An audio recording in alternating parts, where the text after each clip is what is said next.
Over the last decade or so, isekai has become one of the most, if not the most, oversaturated genres of anime in general. Despite the fact that there are a plenty good amount of good isekai light novels, anime, manga out there, they're completely drowned out by all the garbage, repetitive, wishy-washy, weird, gimmicky isekai series that we see all the time.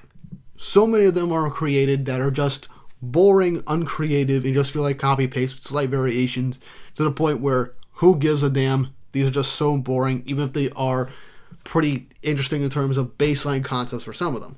It's only the really great ones that stick out and get recommended the most, and that's mainly when the anime comes out regardless, and obviously with pretty much every isekai, it always tends to be a fantasy world, and is a reincarnation/teleportation type series.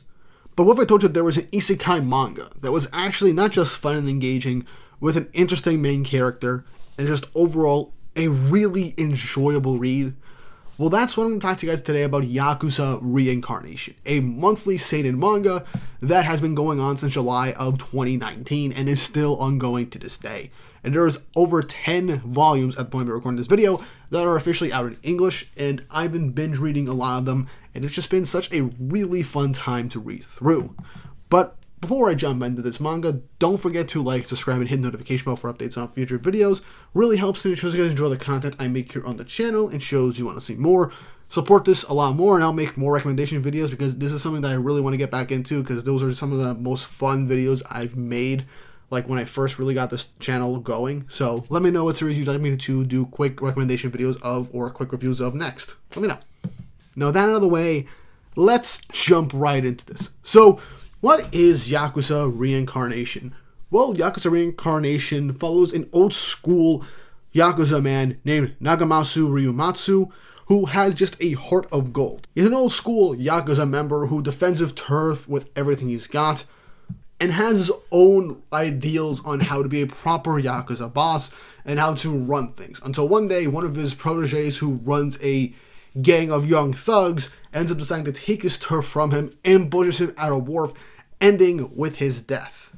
And as he's drowning in the wharf, eventually he wakes up in another world, disoriented and wondering what's going on, seeing goblins and creatures, and ends up defending himself in a fight, until eventually, after being found by a knight and a dark elf mage, realizing that he has reincarnated into the body of a young princess named Sanaria Ryu Lundberg, giving his memories and his overwhelming strength and his back tattoo, which has some significance towards everything, especially in the power system.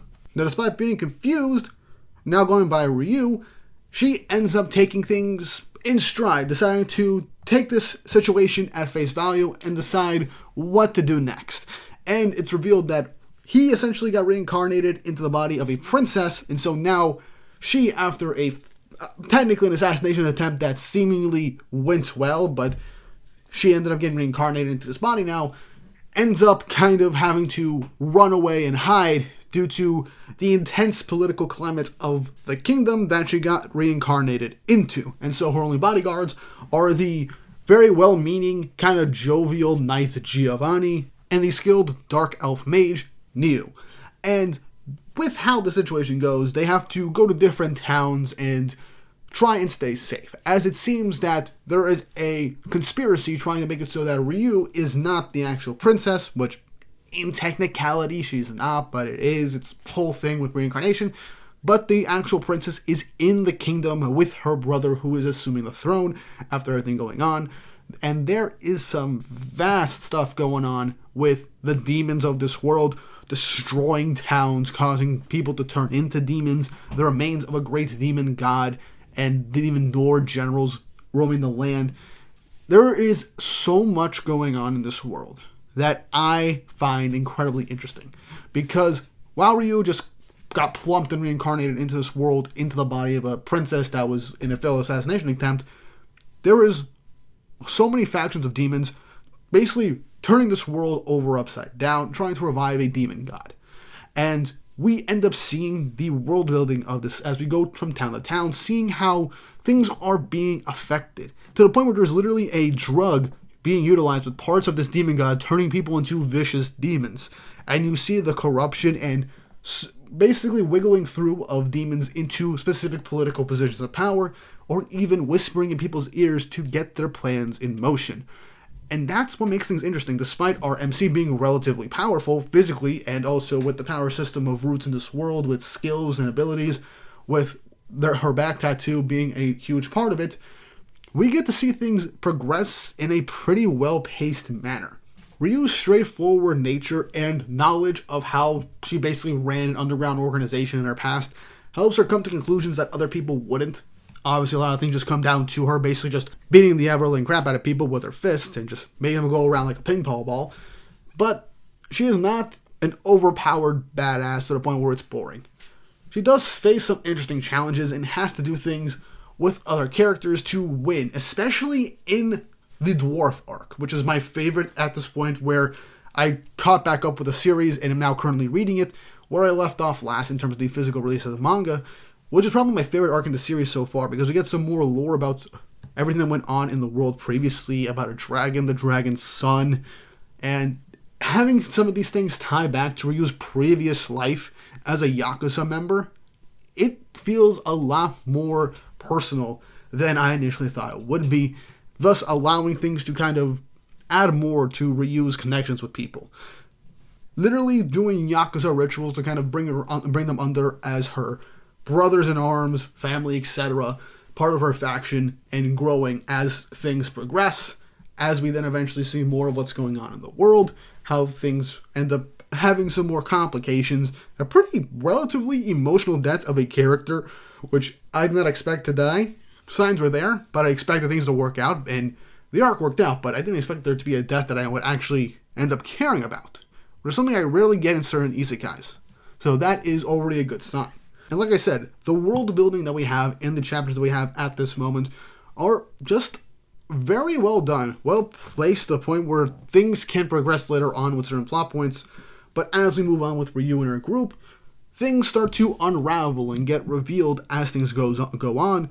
We also get to see the conniving of the demons in their home lair and what they're going on about, and us wondering how this is all going to be brought together and play into Ryu's home kingdom of the body that she is currently inhabiting. And so we're slowly working towards how this will end up playing out in the future, while also seeing what's going on the demon side, while Ryu is building more strong friendships and relationships with people from other towns, and now we end up getting for some characters from that dwarf arc, which, again, I think is definitely its strongest arc at the point where I'm reading right now. Could obviously get better. There is a lot of potential for that. Now, I didn't mention the art when I started this video, and I'm going to briefly say on this now, I wasn't super a fan of the art at the beginning, but after like 2 or 3 chapters, I really got into the character designs, and especially how things are presented with character acting, with how characters are presented, the artwork. There was actually instances of really well done and detailed shading and composition, relatively good backgrounds, as well as panel work and action set pieces, which the action in this manga is very well done. Some of it is relatively simple but effective, others incredibly dynamic, very impactful, to the point where I just want to double back or just admire certain pieces of artwork, whether it be double page or single page spreads showcasing character designs and their actions. I just really enjoyed it. And that goes double for the actual volume covers. All 10 volume covers that are out are just incredibly well drawn, great coloring, great composition. I love these volume covers. I really want to collect all of them so that I can just have a really cool collection, because Ryu looks awesome in these cover images. Definitely some of the best volume cover images that I have seen in a while, and there are a lot of good cover images, and I just really like Yakuza Reincarnation as some of my favorites. Now, the characters of the series are actually, frankly, very well written for the most part. Nui definitely is the most complex of all of them. At the beginning, Giovanni isn't too complex. He's relatively one note, but that's fine. He's loyal. He's kind of goofy. He's very chivalrous in his own way. It's fun and has great dynamics with the main trio of Giovanni, Nui, and Ryu. Ryu is an interesting character, like I stated. Old Yakuza boss, essentially using that knowledge and attitude in this fantasy world, end up gaining a crap ton of respect and just making their own factions in this world, which is kind of fun to see. And the side characters that we end up meeting along the way have their own stories and motivations that I find engaging. And it's fun to see things being fleshed out in this way.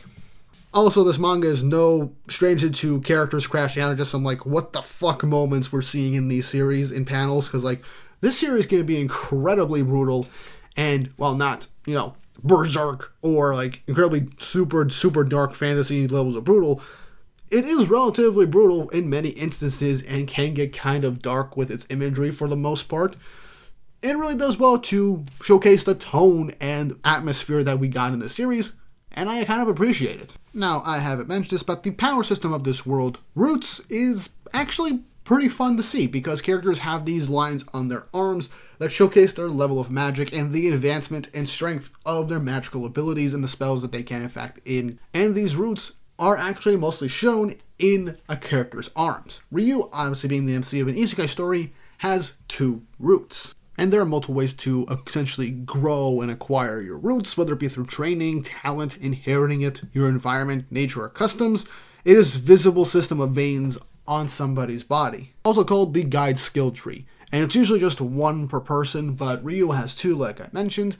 And so as things progress, she will end up unlocking more physical abilities and strengths, and perhaps even more spells to end up learning and utilizing in battle. So that's already a pretty interesting way to include for their power system, in that virtually anybody can seemingly acquire it in a multitude of different ways. So that's cool, that's great, makes things fun, especially with how this series progresses with the fights we end up getting along the way. Overall, I do highly recommend this series if you want a really fun, underrated isekai manga to give a read. It is monthly for its chapters, and we currently have 10 volumes out officially in English, with 11 coming out somewhere in late December, and 12 coming in March. So look forward to those. I do highly recommend getting these manga. It's a very fun and enjoyable read. The binge is great, and you will not want to put this manga down. It's really fun. Action is engaging. MC is fun to see her interactions with everybody in the story, and I just can't get enough of it. I will recommend it enough. But what do you guys think? Did I convince you to go check this manga out? Are you willing to give it a shot? If you're already somebody who's reading this manga, let me know in the comment section down below how you're enjoying it so far, as well as what other series you'd like me to talk about in the future. And if you haven't already, like and subscribe and hit the notification bell for updates on future videos. Really helps, and it shows you guys enjoy the content I make here on the channel and shows you want to see more. Now, with all that said and done, I hope you all have an awesome day.